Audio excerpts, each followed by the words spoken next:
지난 주일 저녁에 수단에 파송한 박경호 선교사님이 의식을 잃고 혼수 상태에 놓이게 됐다는 연락을 받고 중보기도실에서 열심히 기도한 적이 있죠. 하나님이 은혜 주셔서 지금은 회복되는 상황에 있습니다. 원인은 폐렴으로 조금 고생을 하시는 중에 면역력이 낮아지니까 전에 말라리아 균에게 감염되었던 게 다시 활동을 시작해서 결국은 그 선교사님을 쓰러뜨리게 된 거죠. 근데 우리가 살다 보면 그 말라리아 균과 같은 그런 부정적인 정서가 결국은 말라리아 균처럼 우리를 이렇게 무너뜨리게 되는 수가 있습니다.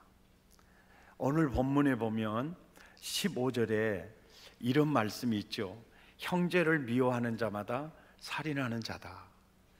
우리가 성경을 읽을 때, 저는 이 성경 구절을 읽을 때 처음에 들었던 생각이 너무 과한 표현이다, 너무 비약적이다, 이렇게 생각을 했어요. 그래서 미워하는 자마다 그건 살인하는 자다라고 말하는 것은 이건 경고성으로 과한 표현이다, 저는 이렇게 받아들였어요. 그리고 세상을 지금까지 살아보니까 이 표현은 과한 표현이 아니에요. 이 표현은 정확한 표현이었어요. 예. 우리가 이 말씀을 도표로 보면 이래요. 미움, 그건 살인으로 가요. 그리고 슬픔, 불행으로 열매를 맺게 됩니다. 화와 분노 그리고 미움과 증오에 사로잡혀 산다면 우리는 순간마다 그 사람이 생각날 겁니다. 여러분 많은 경험해 보셨을 거예요. 내가 상대하는 많은 사람이 있습니다. 그런데 그 중에 미워하는 사람이 가장 많이 떠오를 것입니다. 설거지 할 때도, 심지어는 침실에 들어가도 정말 생각하고 싶지 않은 사람이 떠오르게 될 겁니다.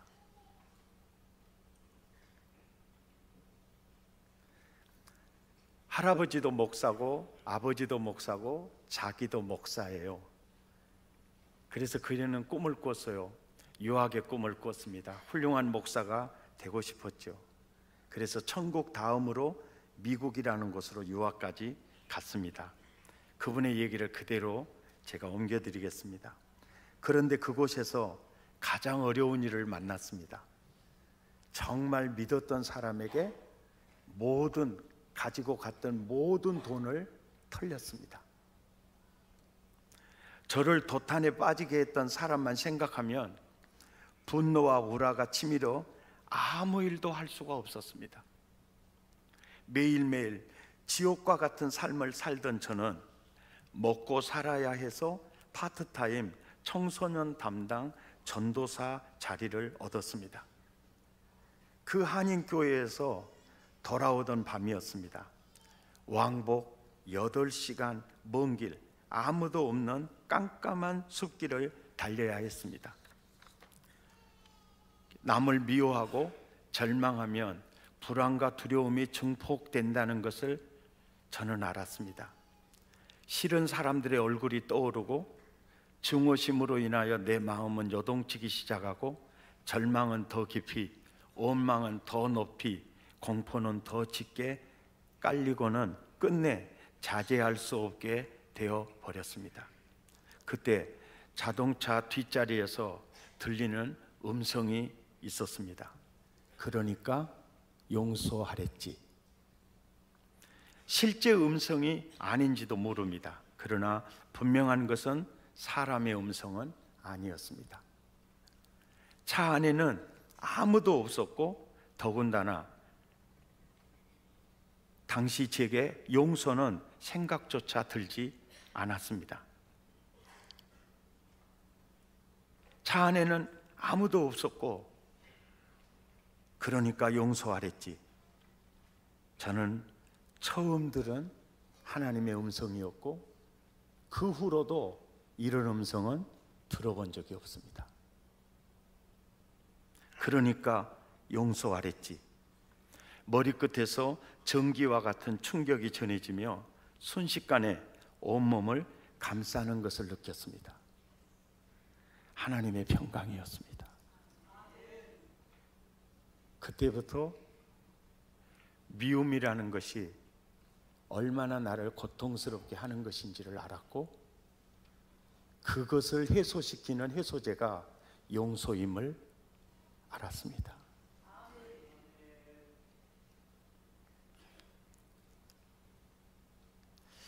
우리 안에도 말라리아 균과 같은 미움과 증오가 있을 수 있습니다. 오늘 본문은 요한일서 3장 11절에 우리는 서로 사랑할지니, 그러면서 13절에 형제들아 세상이 너희를 미워하여도 이상히 여기지 마라. 왜냐하면 세상은 예수가 없는 사람을 지칭합니다. 예수가 없는 사람은 자연스럽게 미워할 수 있다. 이 말은 예수가 있는 사람은 자연스럽게 미워할 수 없다. 이 말과 똑같은 얘기입니다. 그러면서 그 다음 절 14절에 우리가 형제를 사랑함으로 사망에서 옮겨 생명으로 들어간 줄을 알거니와. 그렇죠. 내 말을 듣고 또 나 보내신 이를 믿는 자는 영생을 얻었고 심판에 이르지 아니하나니 사망에서 생명으로 옮겼느니라. 믿음이 뭡니까? 예수님이 내 안에, 내가 예수님 안에. 그 사람은 결국 16절에 그가 우리를 위하여 목숨을 버리셨으니 우리가 이로써 하나님을 사랑을 알게 되었다. 그러니까 우리를 위하여 목숨을 버리신 그 예수님이 내 안에 성전 삼고 들어오시면 우리가 사랑을 알게 된다.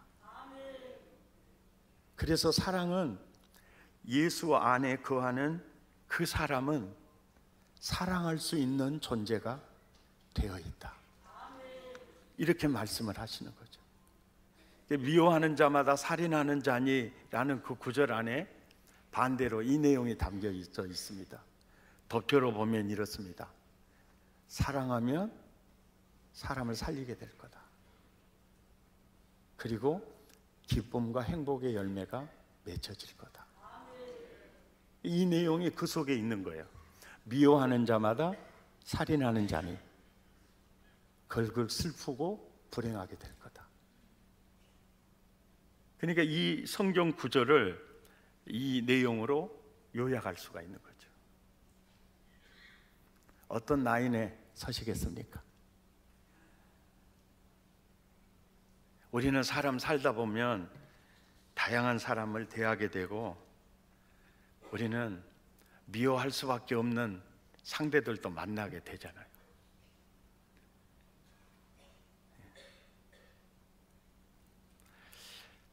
권영애 씨가 쓴 그 아이만의 단 한 사람이라는 책을 진도에서 저희 교회에 나오는 분이 권영애라는 저 책의 저자의 강의를 듣고 저 책을 사다가 저한테 선물을 했어요. 근데 그 책을 안 볼 수가 없잖아요. 근데 책 표지의 글이 저의 마음을 끌었습니다. 한 사람에게 받은 깊은 존중과 사랑, 그것이 평생 살아낼 힘이 된다. 그래서 굉장히 책을 읽어보고 싶었습니다. 그 책에 다양한 얘기들이 많이 쓰여져 있었어요. 23년 동안 초등학교 교사로 생활하면서 계속 공부를 하는 분야가 아동 심리학이에요. 그리고 인성 프로그램을 개발해서 정말 아름다운 선생님이셨습니다. 그래서 상도 헤아릴 수 없는 상들도 많이 받았어요. 근데 그 한 케이스를 제가 소개하면 이렇습니다.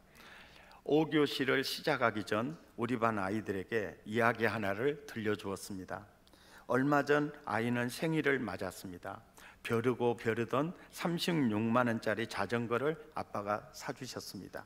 할머니는 연하늘색 면바지를 선물로 사 보내주셨습니다. 오후 3시 새 바지를 입고 신나서 학교 갔던 아이가 돌아왔습니다. 아이는 책가방을 방에 던져놓자마자 새 자전거를 끌고 나갔습니다. 엄마, 저 공원에서 자전거 좀 타고 올게요. 엄마 하는 말입니다. 4시에 학원 버스 오니까 3시 50분까지는 꼭 와야 한다. 네 엄마. 찻길 조심하고 밖으로 자전거를 몰고 나온 아이는 새 자전거를 타느라 신났습니다. 평소에 아파트 한두 바퀴 도는 것이 습관이었는데 새 자전거를 타보니까 아파트 밖으로 나가고 싶었어요. 바로 옆 아파트 놀이터까지만 다녀오기로 했습니다. 익숙지 않은 길을 오가다 보니 어느새 3시 40분이었어요.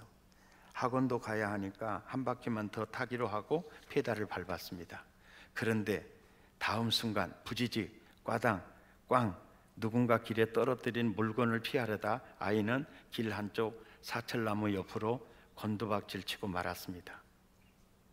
무릎은 깨지고 바지는 찢어지고 자전거는 망가졌습니다. 피가 조금씩 흐르는 무릎을 보니 아이는 갑자기 통증이 느껴지며 부서진 자전거를 보니 겁도 나고 눈물이 났습니다. 화난 엄마 얼굴이 떠오르고 시계를 보니 3시 50분이었습니다. 아이가 현관문을 열고 들어올 거라 예측했던 엄마는 따뜻한 우유 한 잔을 데펴서 기다리고 있었습니다. 약속 시간 5분이나 넘은 3시 55분이 되도록 아이가 오지 않아서 전화를 했습니다. 그런데 아이는 전화를 받지 않았습니다. 그리고 아이가 초인종을 누르는 시간은 4시 5분이었습니다. 문을 여니 상상도 못할 몰골로 아이가 울며 서 있습니다. 더러워진 바지는 찢어지고 무릎은 까졌고 꾀재재한 상태에 울어서인지 얼굴은 얼룩져 있고 옆에는 부서진 새 자전거가 놓여 있었습니다. 선생님은 아이들에게 이 이야기를 들려주고 여러분의 엄마라면 이런 상황에서 뭐라고 말할까 한마디씩을 적어보기로 했습니다. 적은 아이들의 몇 글을 소개하면 야! 너 이씨! 야! 너 뭐하고 온 거야? 이 자전거가 뭐야? 지금 몇 시야? 아이고 못 살아 못 살아. 왜 또 전화는 안 받아? 뭐 그러면서 막 하는 소리예요. 아이들이 상상한 엄마들의 대답은 비슷한 특성을 가지고 있었습니다. 언성을 높인다, 아이 이름을 부르지 않고 야 너로 소리친다, 학원 못 간 거, 자전거 망가진 거, 바지 찢어진 거, 손질부터 생각한다. 아이 무릎에 피나는 것을 먼저 도와주는 엄마는 별로 없다. 아이 마음에 대해 물어본 엄마는 별로 없다. 아이가 얼마나 아팠는지, 슬펐는지, 속상했는지, 두려워했는지 그들은 물어보지 않았다. 진짜 우리 반 아이들이 이제 듣고 싶은 엄마의 말 한마디를 적어보게 했다. 아이들은 다리 괜찮니? 아유 많이 다쳤네? 많이 아팠겠다? 병원부터 가자. 자전거는 고치면 돼. 들어가서 쉬어. 오늘 많이 놀랐겠다. 괜찮아 괜찮아 괜찮아. 이것이 아이들이 듣고 싶은 소리였어요. 아이의 존재가 가장 소중하다고 생각하고 있지만 우리는 때로는 소중한 것을 잊고 삽니다. 우리 행동과 말은 정반대의 말을 합니다. 존재보다 물건, 결과가 중요하다고 합니다. 아이가 슬플 때, 두려울 때, 불안할 때 그 아이를 오히려 더 벼랑 끝으로 내모읍니다. 배우자가 힘들 때 그 배우자를 더 힘들게 하는 것이 배우자일 수 있습니다. 근데 중요한 것은요, 이 엄마는 그 아이를 너무 사랑합니다. 이건 사실입니다. 그런데 그 엄마의 표현은 정반대입니다. 사랑은요, 내가 어떻게 느끼는 게 그게 사랑입니다. 한번 따라서 합시다. 귀신도 말 안 하면 절대로 모릅니다. 표현되는 게 사랑이고 미움입니다. 아이들은 그렇게 받아들이는 거죠. 그리고 또 중요한 것은 어떤 상황에 아이뿐만 아니라 누구래도 마음이 먼저입니다. 가르침은 그 다음입니다. 쪼그라든 마음, 얼음이 되어버린 마음부터 녹여준 후에야 가르침이 가능하다는 것을 우리는 항상 잊고 삽니다. 근데 중요한 것은요, 아픈 감정은 우리에게 사라지지 않습니다. 그 상처가, 그 아픔이 차곡차곡 쌓입니다.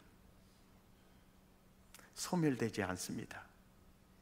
무의식에 차곡차곡 쌓이고 있습니다. 이러한 부정적인 정서가 그 아이를 앞으로 어떤 방향으로 몰고 갈까요?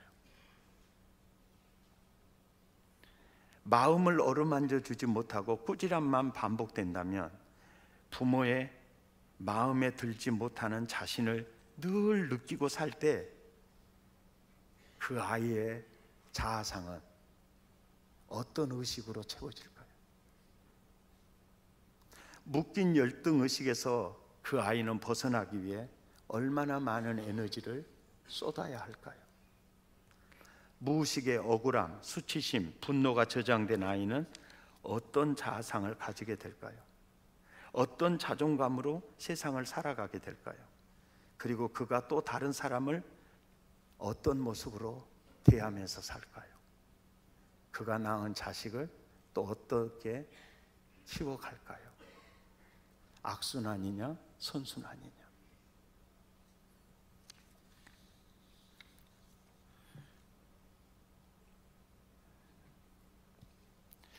어떤 학생을 처음에 이제 반을 맡아가지고 이제 새 학기가 시작이 됐습니다. 그래서 어린이 여러분, 일기를 다 쓰셔야 돼요. 그리고 일기 조사를 다 했습니다. 그리고 선생님이 멘트를 해줬어요. 근데 한 아이가 이렇게 말합니다. 선생님, 제발 저한테 관심 좀 꺼주세요. 선생님은 너에게 관심이 많은데 넌 그게 부담스러운가 보구나. 그래도 선생님은 계속 관심을 가지고 싶은데 짜증나. 신경 좀 꺼주라니까요. 자꾸 이 소리를, 이 멘트를 받으니 선생님은 선생님, 저에게 끝까지 관심 좀 가져주세요. 그렇게 들리더라는 겁니다.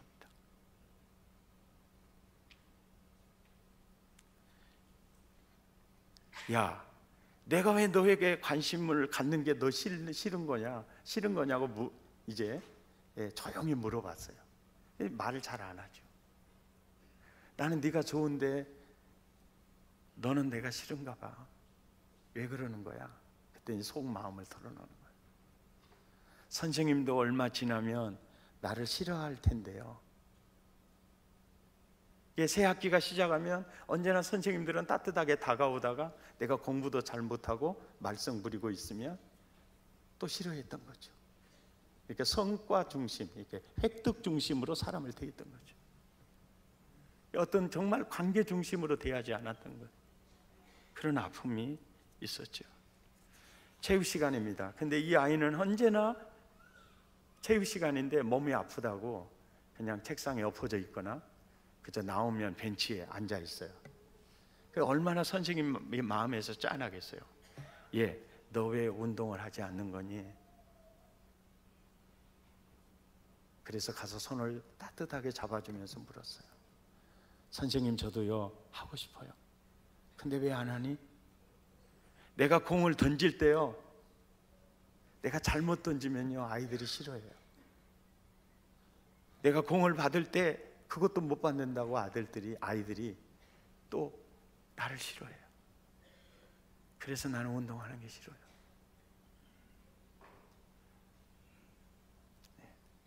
그래서 그때부터 선생님은 그 아이에게 선생님이 도우미를 시켰어요. 심부름도 시키고 계속 지지해주고 칭찬해주고 쓰다듬어주고 그냥 사랑해줬어요. 그리고 한 학기가 마쳐질 때 그 아이가 보낸 문자입니다. 선생님, 저를 끝까지 사랑해 주셔서 고맙습니다. 제가 어른이 되어서 꼭 선생님 찾아 은혜를 갚을게요. 선생님은 저를 바꾸어 주셨습니다. 그리고 5학년짜리가 이제는 고등학교 1학년이 되었어요. 선생님, 저 잘하고 있어요. 스승의 날 선생님이 보고 싶어지네요. 그리고 문자가 온 거예요. 응, 고맙다 현수야. 선생님은 너의 영원한 팬이야. 선생님은 널 좋아하고 항상 마음속으로 널 응원하고 있어. 즐거운 일은 알려주고 힘든 일 있으면 언제든 선생님께 SOS 치렴. 사랑해 현수야. 그러고 보내주는 거예요.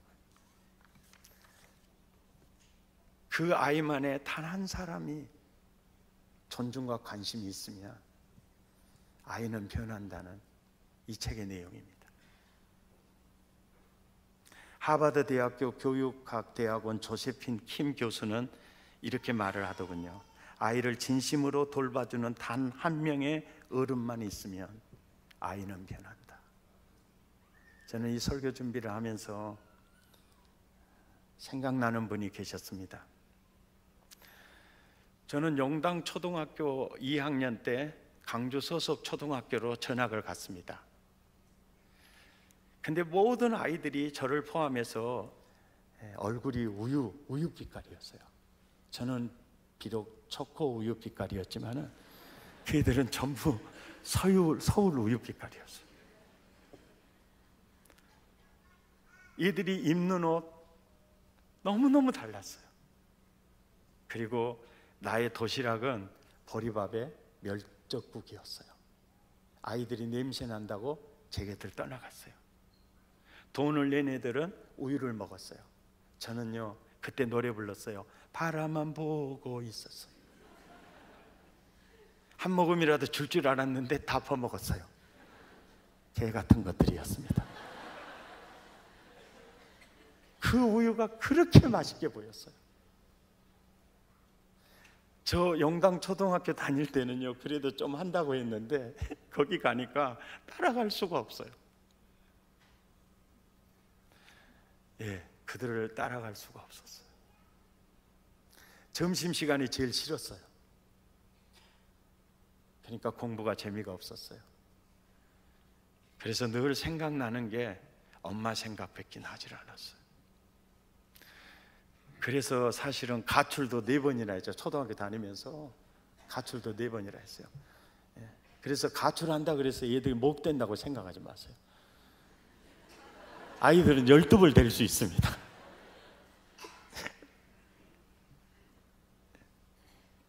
근데 제가 곁길 가다가도요 엄마 생각이요.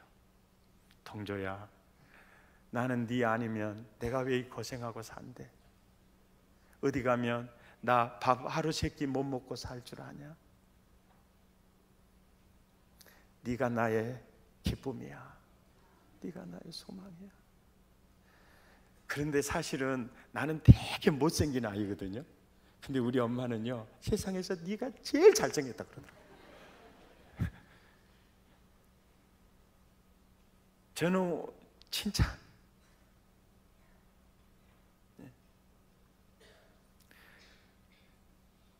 공부 못한다고요 말한 적이 한 번도 없어요. 못한다라고 못한 것은 말하지 않았어요.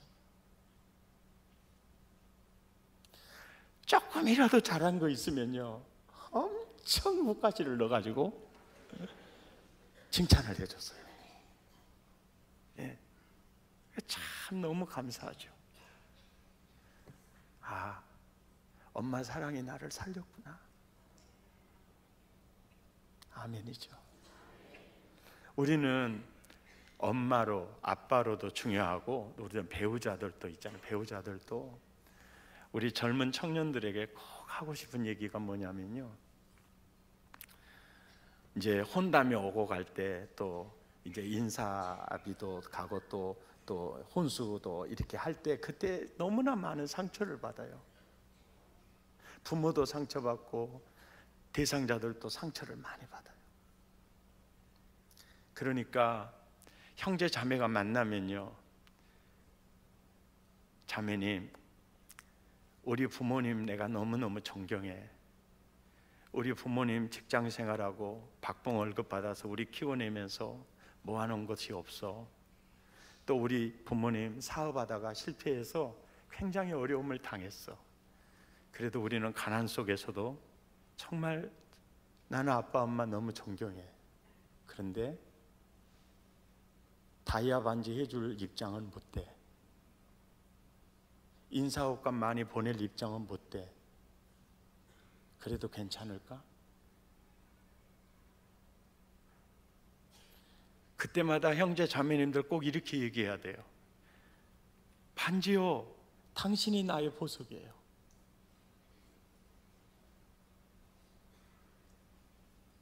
사람이 보석이잖아요. 아멘이 굉장히 시험 들었는데 사람이 보석이죠. 사람이. 감내 씨에게는 백동저가 보석이지 뭔 보석이 필요해요. 진짜잖아요. 자기야, 나 아파트 차 다 준비 못할 것 같아. 그러면 딱 이 말이 하는 거예요. 당신과 함께라면 나는 단칸방도 좋아.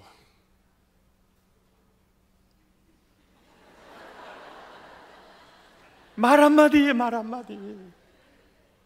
당신과 함께라면 난 단칸방도 괜찮아. 대부분요, 이 혼담이 서로 오고 가고 이럴 때 너무나 많은 상처를 받아버려요.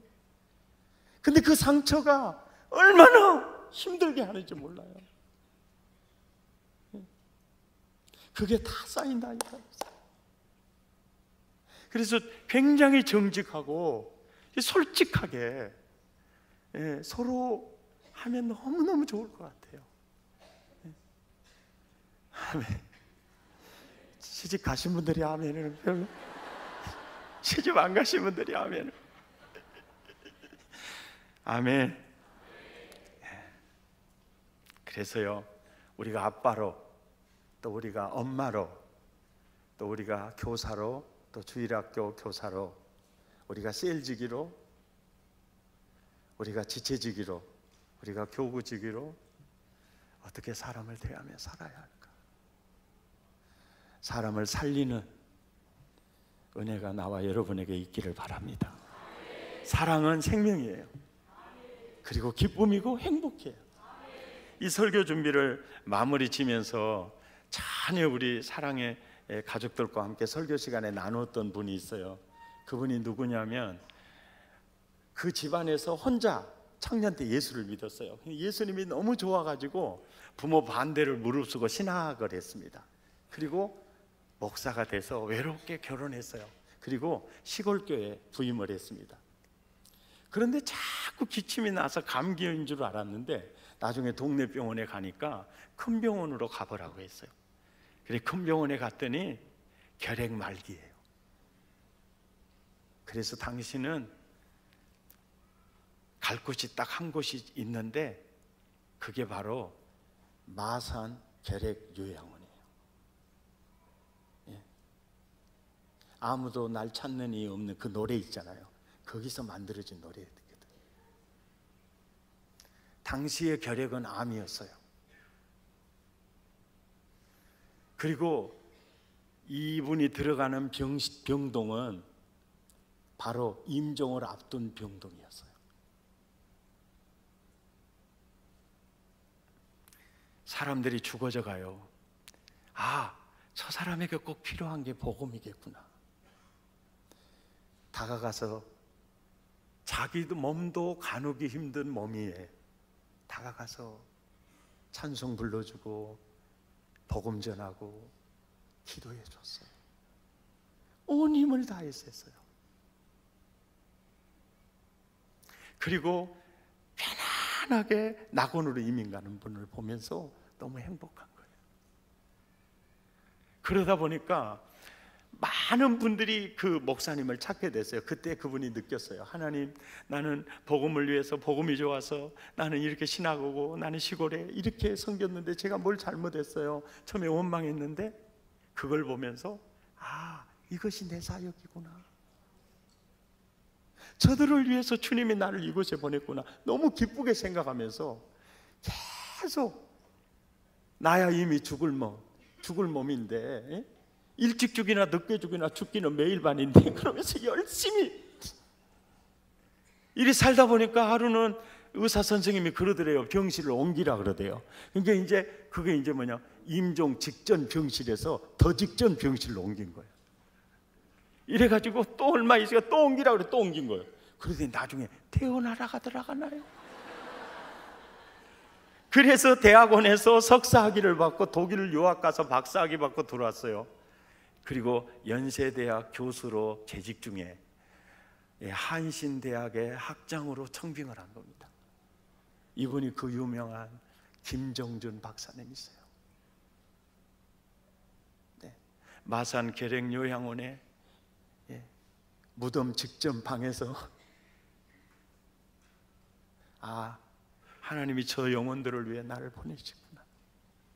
아낌없이 사랑을 주었어요.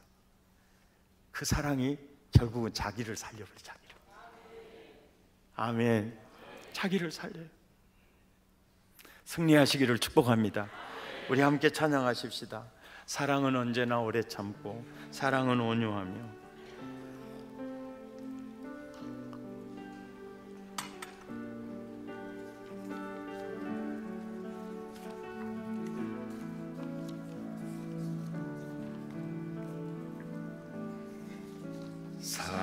사랑은 언제나 오래 참고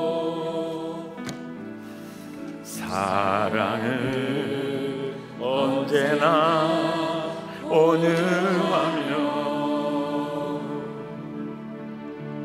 사랑은 시기하지 않으며 사랑도 교만도 아니하며 사랑은 무례히 행치 않고 자기의 유익을 고치 않고 사랑은 성내지 아니하며 진리와 함께 기뻐하네. 사랑은 모든 것 감사주고 바라고 믿고 참아내며 사랑은 영원토록 변함없네. 믿음과 소망과 사랑은 세상 끝까지 영원하며 믿음과 소망과 사랑 중에 그 중에 제일은 사랑이라. 그 중에 제일은 사랑이라. 함께 기도하겠습니다. 혹시 여러분 마음에 그 사람만 생각이 나면 미움, 부정적인 정서가 끓어오르는 분이 혹시 계십니까? 사람은 모두가 불완전한 사람입니다. 용서를 통해서 미운 감정을 해소해 버리시기 바랍니다. 그 미움이 결국은 내 에너지를 갉아먹잖아요. 주의 사랑으로 사랑할 수 있습니다. 내 안에 계신 주님으로 살면 가능하거든요. 나는 죽고 예수님으로 살면 주님의 사랑으로 그들을 보듬어 줄 수 있습니다. 사랑은 마음에 있는 건 그들은 모릅니다. 표현되는 것이 사랑입니다. 그들이 느끼는 게 사랑이어야 합니다. 주님, 오늘 이 말씀 마음에 간직합니다. 사랑의 불덩어리로 나를 빚어 주옵소서. 마음을 토하고 입술을 열어 함께 기도하겠습니다. 고마우신 하나님,